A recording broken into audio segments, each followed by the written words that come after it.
Bring it on in. Another edition of Live Picks and Roll coming your way here. Sean Brace, Sean Barnard, all things Sixers or covers the all things Sixers for us here in the Gambler. Represents the squad over at DraftKings Sportsbook and did a great job over the weekend as a team. Of course, live and loud at the Philly show. And we are rolling this week. Beautiful weather outside. Of course, everybody's talking about what's taking place in the world of football. But that's why we have this special show by the name of Picks and Roll here. Sean Barnard, how we doing today, sir? Yeah, can't complain. We're coming off a nice night of tanking in the Sixers world last night. We got a Sixers loss, a win by the Raptors, win by the Nets, a big one tomorrow facing that Raptors team. So the vibes aren't too bad right now. Yeah.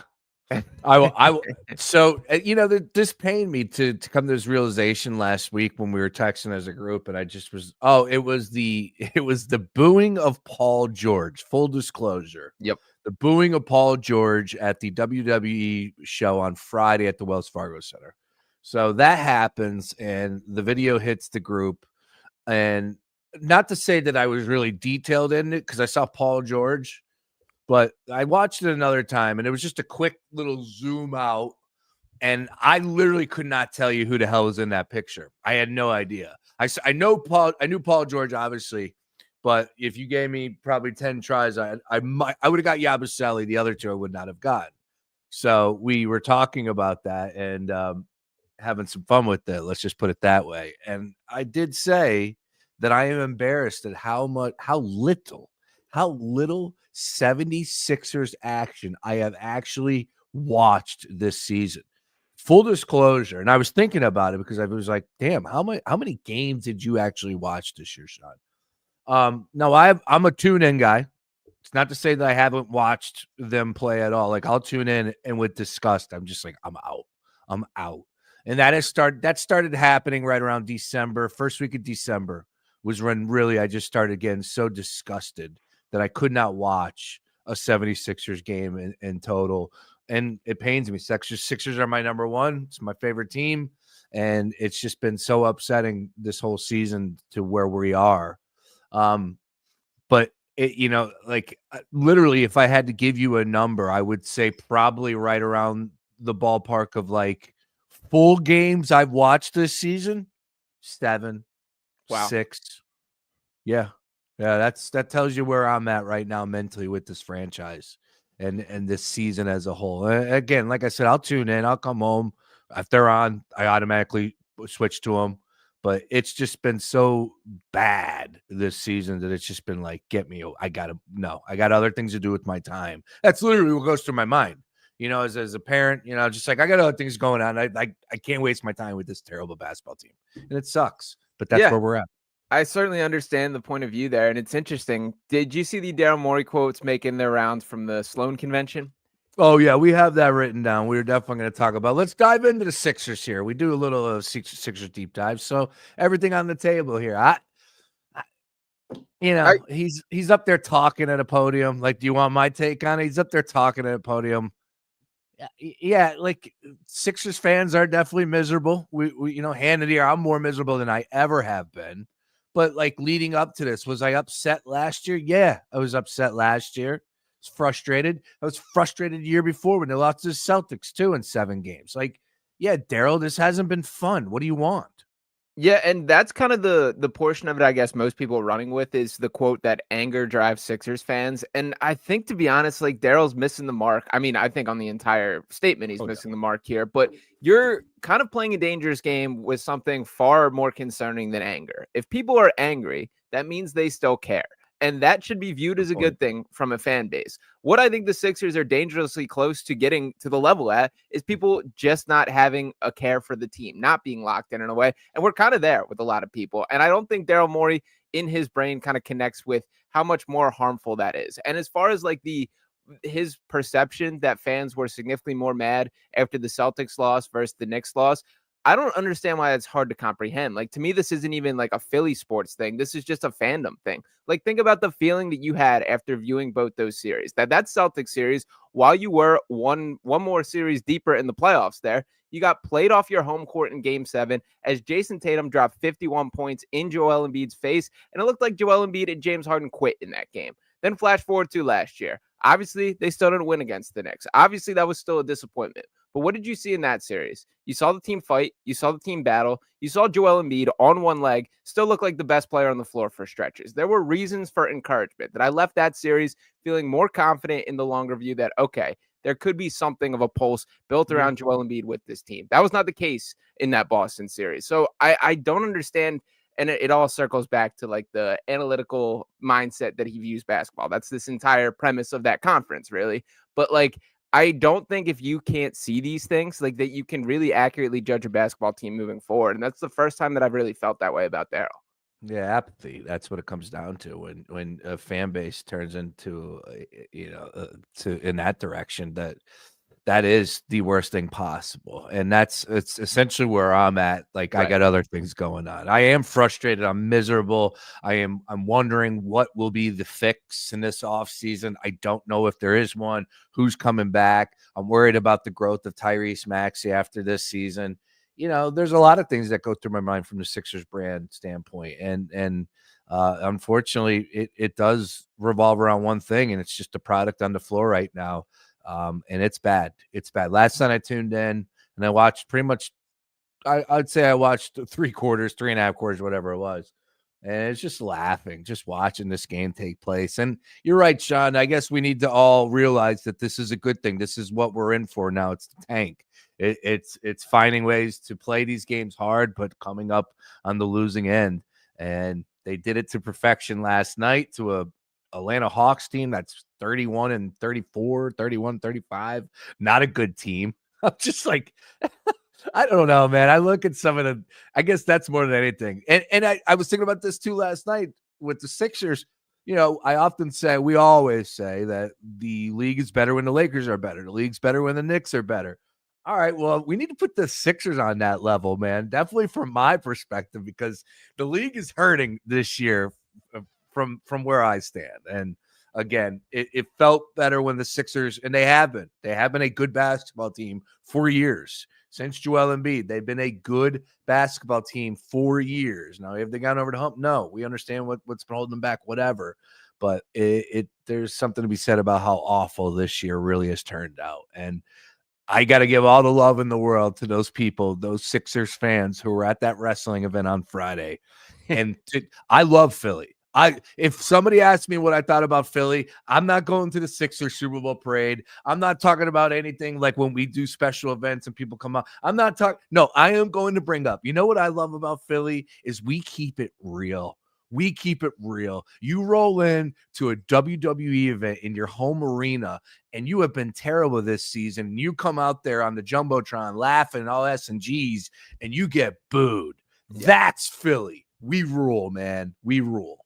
Yeah, you're right about that. And by the way, not to forget, an Atlanta Hawks team without Trae Young last night that they comfortably lost to as well. Now, you mentioned the tanking odds there. It was a good night for the tank that the Raptors and Nets each won. The Sixers lost. Currently looking at it, that these Sixers are tied with the Nets for the 6th worst record in the league. They are a half game ahead of the Toronto Raptors, who they will face tomorrow night.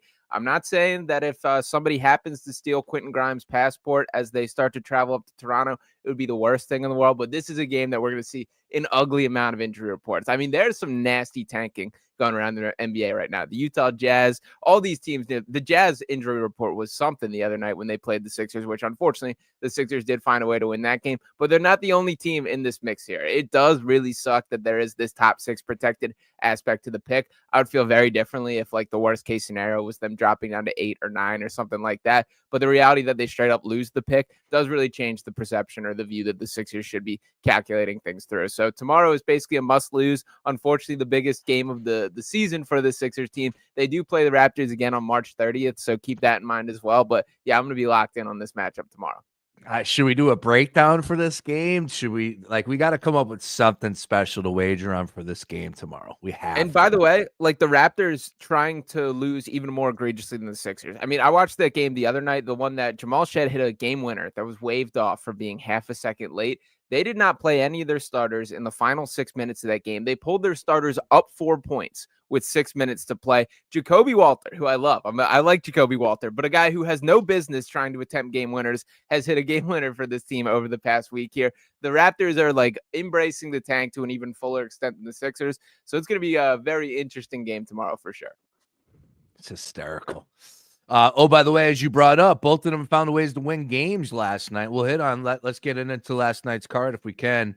We'll start with the Lakers and Nets. First game without LeBron out there. Luka goes for a triple double, and they found a way to lose the game. Brooklyn 111-108. What are they doing in Brooklyn? Come on, didn't they understand the assignment? There's a lot to discuss, and of course, the Lakers are top of the list for everybody right now in the NBA with what was taking place in the past few weeks since essentially the trade. But now LeBron missing some extended period of time.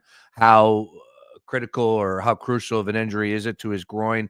He says they didn't hear a pop, so that's good. He is going to miss 2 weeks at minimum, I would assume. And they're in no rush. Like, this is a different spot versus years past where they were competing for a play-in spot or whatever it may be. They are in a good spot right now. I think currently holding steady in the three seed in the West.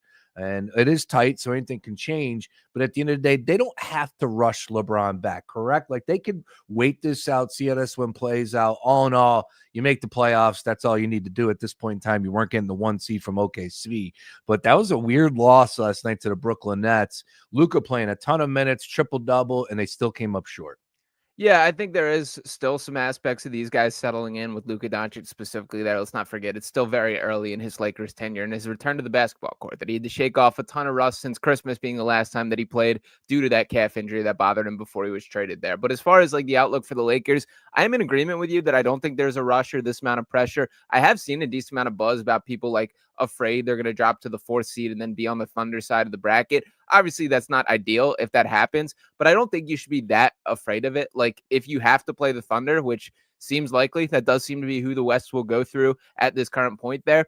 I don't mind getting it out of the way around early there. And in particular, like the biggest concern that you should have with this Oklahoma City team is their youth, is their inexperience, is not having the scar tissue of deep playoff runs. That's what Luka Doncic and LeBron James bring to the table best, man. So I'm not saying that if it's a Thunder and Lakers series that I'm picking the Lakers to win right now, but I do give them a puncher's chance, and I wouldn't be straight up petrified of that matchup in the way that some other teams seem to be. So I wouldn't be that caught up in the standings. You got a chance if you got LeBron and Luka on the floor, and this is far more about continuing to build up the internal reps, getting these guys on the same page, building out the chemistry and style of play. So yeah, get LeBron healthy is definitely the most important thing. And then whatever your path is, get ready for battle when it happens.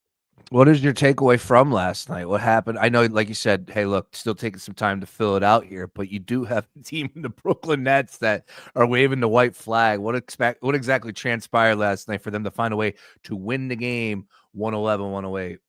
Yeah, I won't lie. It wasn't a game I was super locked in. I watched the entirety of the Sixers game, watched the Nuggets and Thunder as well, were the two that I really had my eye on. Taking a peek at sort of the stat sheets, clear that the Nets got some pretty impressive performance off the bench. Shout out to Tyrese Martin, Pennsylvania native, 14 points, 3 assists, 3 rebounds off the bench in 27 minutes. Noah Clowney with 19 points off the bench.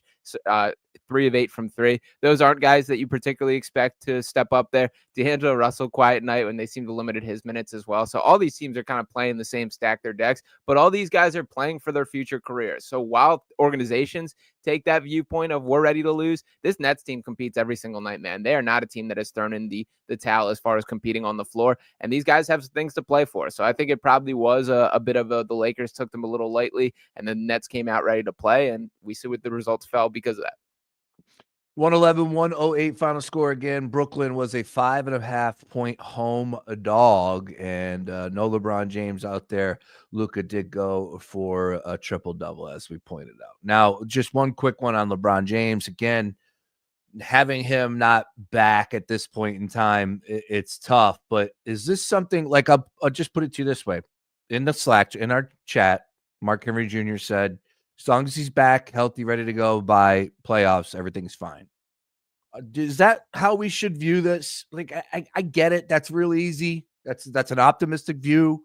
Is it a realistic view? I wouldn't argue with Mark and say he's wrong, but it did feel a little off for me. I just feel like if we're talking about what we were last week, and that is winning it all, man, that's a big ask for a team that was just put together at the All-Star break, just trying to figure out who's who and what's what, from coaching JJ on down to role players, of course, through Luka and LeBron playing through each other. And then now all of a sudden you're taking away this 2 to 3 week chunk of games here, which could very well take us right up. At best case scenario, they'll have maybe 3 or 4 games left in the month of April, when then you're asking yourself, is it even worth playing these guys at this point in time? Because everybody's asking that question. I know seeding will be up in the air, but I don't know if I view it as so easy as long as he's healthy and he's back by playoffs, everything's going to be okay. Where do you stand on that one?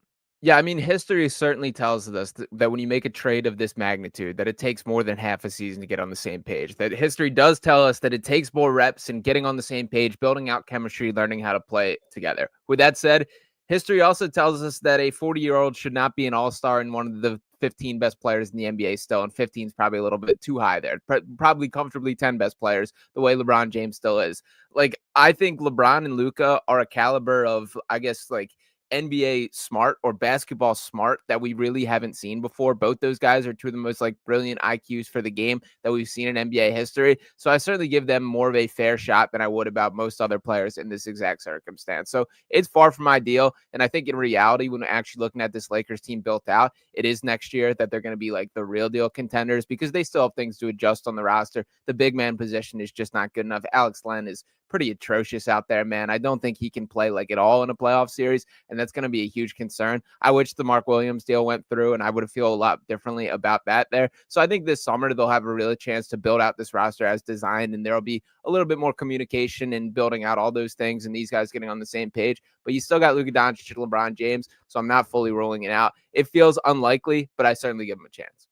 All right. Yeah, again, we're talking about winning it all, and that injury took the wind out of the sails. That's for sure. And specifically speaking from the standpoint of engagement videos we were throwing up, of course, topics on SportsCenter.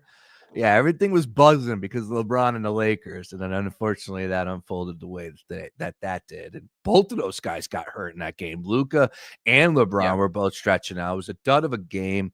Celtics ended up holding it down. And of course, everything was focused around LeBron James and Stephen A. Smith and all that nonsense, which will continue. That's, from LeBron's perspective, it's like, I'm sure LBJ, that felt good, right? I'm sure that felt really good, but that was the wrong guy to do it to, because he's just going to milk this thing out. He's already doing like short videos of it, talking about it. Of course, they had the one-on-one with him and Richard Jefferson, and Stephen A's breaking it down. Everything's content. So you got to think about this. If you are somebody out there, just an average Joe, and say you have an issue with a neighbor, but that neighbor has a podcast, I'm telling you right now, skip it. Don't even bring it up to him. Don't say anything to him. Just let him be, let him go, because all it's going to do is turn into content. That's what these people do. So now that's content, and that's being discussed. It's like, oh my goodness. Which, by the way, it wasn't good for LeBron anyways, period. Stephen A. Smith and LeBron James are two of the biggest make it about me guys ever that we can think of. So having both them sort of involved in this entire situation is hilarious to me. The whole Stephen A. Smith breakdown of like, I didn't want to have to talk about this, but because it went viral, it just like makes me crack up. Yeah, here, man. Like, you live for this. This is what you do exactly. So it's very funny that like this is a huge talking point that it happened overall. I'm surprised that LeBron did it and stepped to him in that way, and kind of in the middle of a game like that. Fourth quarter. Yeah, would not have guessed that ever. So definitely took me a little bit by surprise, but the whole thing to me is sort of a non-story, I would say. Yep, that's exactly right. Keeping it moving. Nobody cares about Stephen A. Nobody cares about LeBron at this point in time. He's hurt. So we'll see what happens. What's up next for the Lakers? They are going through a tough stretch here. I do know that because we talked about that from the games coming up. All right, so they're back in action on Thursday, taking on the Bucks. Then on Friday, they got the Nuggets. Man, this sucks because those are going to be some good games. Jokic banged up too. He got hurt last night? No, he's playing through. He's got issues in both his elbows and his ankle right now. So I mean, he looked fairly fine last night from what I saw of the game. Again, I was kind of 35, 18, and 8. Yeah, I'd say so. Yeah, and he had his 30-20-20 game the other night too. Like, he's still playing at a high level, but like, I will say, watching him, it does feel like he's playing through a little something in pain, and he was questionable until short. He warmed up with the intent to play last night. Obviously, did end up suiting up, but there is something that he's kind of fighting through. So I wouldn't be shocked if, when they get an opportunity to, he sits a couple games in the near future. It's that time of year. Yeah. You know, we're going to go through it. And we'll talk a little bit about possible playoff matchups that excite Sean Barnard coming up here in a little bit. But staying with what took place, we only got 4 games to discuss tonight in the association. Staying with what took place last night, let's get on over to that Oklahoma City and the Denver Nugget matchup, which was probably the best game of the night, specifically if you were on the Denver Nuggets. Game being played in OKC. 9-point spread. 9-point spread. The Thunder were favored by 9. You heard that correctly. 140 to 127 was the final score. My goodness, what was the money line in this? 340, I want to say. That's a kind of off head there, but I believe that was somewhere in that range. That's a hell of a pull. Sounds about right. But man, if you did bet that money line and had Denver Nuggets going on the road and winning that game, let me ask you, Sean, from afar, why was the number so heavy at 9-point spread here? 2 teams, Denver, absolutely. If you're asking me right here, right now, I would say absolutely. If they're going in there with Murray and Joker, could very well come away with the victory. 9-point spread. What am I missing? Yeah, so it was the back-to-back games that they played on Sunday and then yesterday there. It was pretty convincing victory. I would say the Thunder's win was more convincing than even Denver's performance last night. So I think that was kind of that aftertaste left in people's mouth. And I did honestly think leading up all till yesterday that there was a legitimate chance that Jokic didn't play. He obviously ended up suiting up and playing well, but I think that's probably the biggest thing as far as line movement or what the odds were set. He was listed as questionable throughout the entire day. It was one of those, like, he's going to warm up and then we'll make a decision. So I would guess that's probably the biggest factor there, but pretty convincing victory by Denver. That was definitely a statement win by them. You know, I got to give Joker some love here, man. You know, we've been down this road, you know, as far as him versus Embiid or winning all these MVPs. Does he do it flashy? Blah, blah, blah. Whatever has been discussed. He's been in the league since 2015, 2016. It's been a long damn time. Now, he wasn't ripping the cover, you know, destroying everybody in the early days there. But bottom line is this guy, 80 games his first season, 73, 75, 80, 73, 72, 74, 69, and 22, 23, 79, 59 so far this season, with probably about 18, 17 games to go for the rest of the league. I'm not sure where Denver's at. Dude, he deserves a lot of credit. And you know, that's a mentality. Like you just suggested, he could have very well sat last night, but they're on the road taking on Oklahoma City, and that is a big damn victory for the Nuggets. Yeah, no, I certainly respect it from Jokic's part. I do think he's playing the best basketball of his career, which is pretty crazy to say considering like what he's done in past years. But I think like I've been very impressed by the version of him we've seen this year. That the first guy in history to have a 30-20-20 game. He had 2 triple doubles over the span of a game. That he punched his first triple double with about 10 minutes remaining in the third quarter, and then for the remainder of that game had over 10 points, over 10 rebounds, and over 10 assists still in just less than a half. That's pretty insane stuff that he is producing there. I do give him props for, you know, taking on, slaying the dragon, beating OKC there. I will note for a little bit of defense of OKC for this specifically, it was a stinker from Chet Holmgren last night, which I think is one of the concerns that they should have heading into the postseason. And Jalen Williams did suffer a hip injury that ruled him out right before halftime there. So he'll miss the entirety of the second half. So a couple factors that you hope aren't the issue in the long haul there. But I mean, we see what Denver can still bring to the table there. And I think they needed this one as far as we're right in the same mix. This Oklahoma City team should be viewed as the gold standard that I think they kind of are right now. What's their starting 5 like in your mind? You know, look, Russ is still starting for them. He's catching 32 minutes, 30-plus minutes to start here. Murray is the real deal when he can play like he did last night, finishing with 34. Porter Jr., what's your outlook on him as far as somebody that hasn't been paying attention to the Denver Nuggets all season long? Where are we at right now from the starting 5? And then even take it further with the rotation, because that was one thing when they had that championship caliber squad and they had a deep roster, a great bench. You know, that was one thing that they had somebody for a specific role. They had 3-point shooting, depth on defense, so on and so forth. Where are we at right now from the roster perspective? Yeah, so the first thing to note, Aaron Gordon was out last night for Denver. He got hurt in that first game with a calf injury against this Thunder team. He's a guy that absolutely will be in that starting lineup when he's back. I do think it's likely that Russ has kind of regressed to a bench role when everything's said and done. He's been sort of in and out this year, and to his credit, he's been very excellent for this team throughout the year, provided a nice spark of energy. His cutting off Jokic, his willingness as a cutter has increased in this specific setting than I've seen at any other point in him in his career, and he's been committed defensively. So I think Russ is going to be a huge part of this team still. They definitely treated last night like a playoff game. They only played 8 guys total. Shout out to our guy, Jalen Pickett out of Penn State, who's turned into a guy for them as far as a rotation piece. Also, we'll give some love to Christian Braun. Played 36 minutes last night, 14 points, 5 rebounds, 5 assists. He's this guy who has kind of accelerated on that same path that we've seen these guys get snatched up. The Bruce Browns, the Kentavious Caldwell-Popes. The Christian Braun is that now archetype of guy.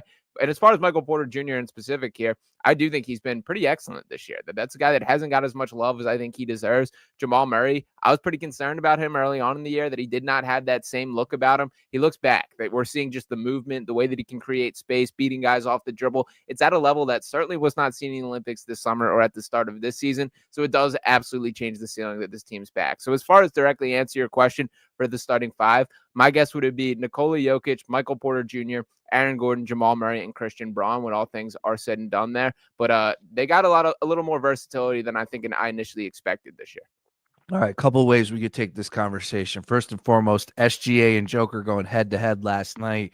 MVP, I didn't think it was up for grabs with 18, 17 games to go in the regular season. I still don't believe it's up for grabs. Sean Barnard, do you think this award is up for grabs? I don't. I think it's Shai Gilgeous-Alexander's, and I think it's deserved here. I will note, the first matchup between these games, out of the 2 performances, so if we're going to split it into kind of 4 performances here, so Jokic in the first game, Jokic in the second game, SGA in the first, SGA in the second. SGA in the first game was by far the most impressive to me out of this entire stretch. Hit 3 threes, was all over the place, and defensively, I get we're kind of getting into the same angle, and it's sort of funny viewing it from afar as we had this Joel Embiid versus Nikola Jokic. Now it's Shai versus Jokic, and it's the same playbook that Shai's a better defender. Shai's a free throw merchant. Shai does all this. It's the same exact debate. It's just different players here. But I think you got to reward a guy for taking these strides forward. He's leading the league in scoring. He's on the best team in the NBA that has been there from start to finish. Gets the job done on both ends of the floor, and a guy that I'm very impressed that Shai was even able to elevate to this caliber as a player. I think he deserves his flowers, even though, as I said, I do think Jokic is playing the best basketball of his career. Yeah, there's some funny slants that I'm reading, and man, they love to kick some dirt on JoJo for that MVP that he won that year. Oh, yeah. And it's so frustrating because, man, we know how much he deserved that award. And I remember what I was saying then, and I had no issues. I thought Embiid deserved the award, but I realized what he was up against, and I thought that there was going to be a lot of people that were willing and ready to give it to Joker again. And I know that Joker was deserving, and I could sit here and tell you that Joker's deserving this year. Yeah. But SGA is the MVP. Joel Embiid was the MVP of that season. Joker was deserving. I'm not here to deny that. But I hate when people say that Joel Embiid, it was a participation MVP that season, because it was not. And if you're gonna say those things about SGA and what he's doing this year, you're not paying attention. That's all. And by the way, Embiid would have won it last year if he didn't get hurt as well. He was on track for his second one there, no doubt about it. You think there's a question? Did you say if he didn't get hurt? Sure. Yes. Oh, okay. I was wondering if that's okay. Sorry, we must have broke up there. I mean, historic stuff. Yes. One of the most individually excellent seasons. If we don't got a little Jonathan Kuminga fall on the knee there, we are talking about his second MVP award. Yeah. If it wasn't something else, sure. I'm with you. Yeah, you're right.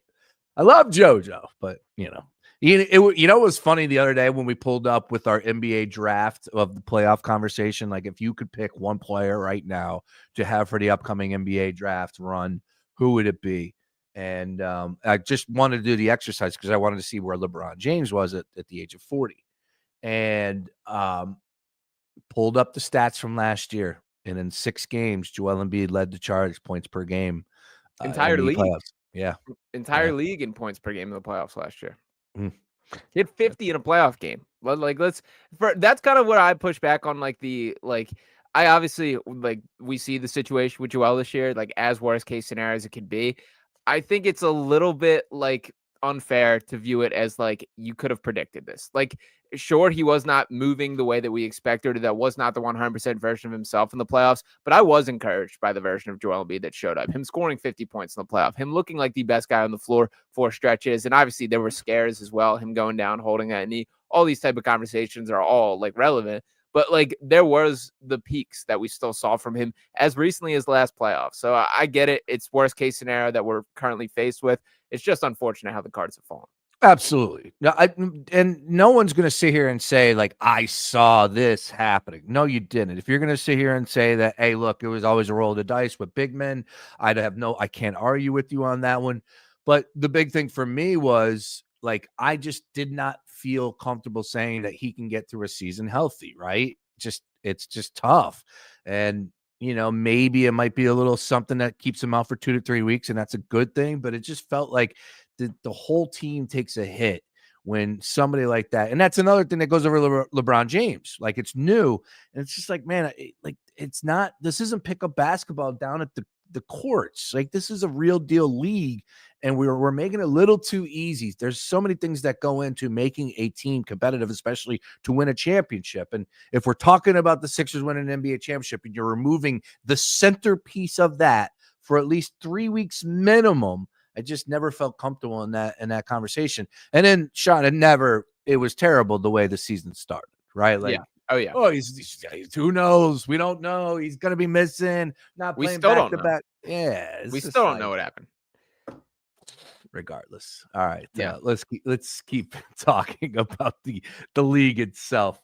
As we're By the way, let me repackage your Lakers question, reframe it real quick. So we saw Luka Doncic carry a Dallas Mavericks team to the NBA Finals last year, be the best player on the floor, be an absolute killer. Is this Lakers roster better than last year's Dallas Mavericks roster around him? I don't think so. Okay. What do you say? I lean yes. I'm not locked in on the take. I mean, LeBron. All right, wait. LeBron, Kyrie, do they cancel each other? Okay, no, sure. No. No. LeBron. Yeah, LeBron is LeBron. No yes. Denying. And this is a conversation that we need to hit the rewind button before he gets hurt. Sure. Let's bring it back to before he played against the Boston Celtics. All right. Austin Reeves. I'll give man. That Dallas team was good though, I thought, around him. I thought they had some size. They played well. I don't know. I think I'm giving the edge slightly to the Lakers. Slightly to the Lakers. You're right. And that's kind of why I give him a puncher's chance this year. Is like Luka is that guy. Like, let's not forget that when this dude is at his best, I think like a clear-cut top 5 player in the NBA. Like, no debates about it, top 5 player in the NBA. And that guy can show up like whenever. Like, that dude is kind of. I don't think we've really seen him yet in a Lakers uniform be the full force, but the flashes are there, and if he flips it, so. I wanted to kind of angle it that way from the playoff perspective, because I do think you can make a pretty convincing case that this roster has a chance from the postseason. If Luka Doncic is the dude that we've seen him be for stretches, Lakers could be make some noise for sure. Yeah, it just felt like they had more size, better defensively, if I could say that about the Dallas Mavericks last year. But if you had to give me the edge on who would I prefer from Derek Jones, PJ Washington, Derek Lively, Dante Exum getting some crazy minutes there. Tim Hardaway Jr. Wow, man, they ran like deep. The Dallas Mavericks last year. I'll probably give a slight edge to the Lakers. I'm with you on that one. Mm-hmm. All right, fully healthy as well. Let's keep it moving here as far as the NBA Association again. Jamal Murray's playing really well. The Denver Nuggets right here, right now, as we pull up the standings, currently in the 2 spot, 42 and 23. Again, Thunder are going to be the 1 seed. No denying that. What are we on the lookout for now? Is the Nuggets, will they be the overall 2 seed when the playoffs start in about a month or so from now? I think probably. I think the Lakers probably would have if LeBron was healthy, but with that all kind of that context being important now, I do think Denver keeps themselves afloat and locks up that 2 seed here.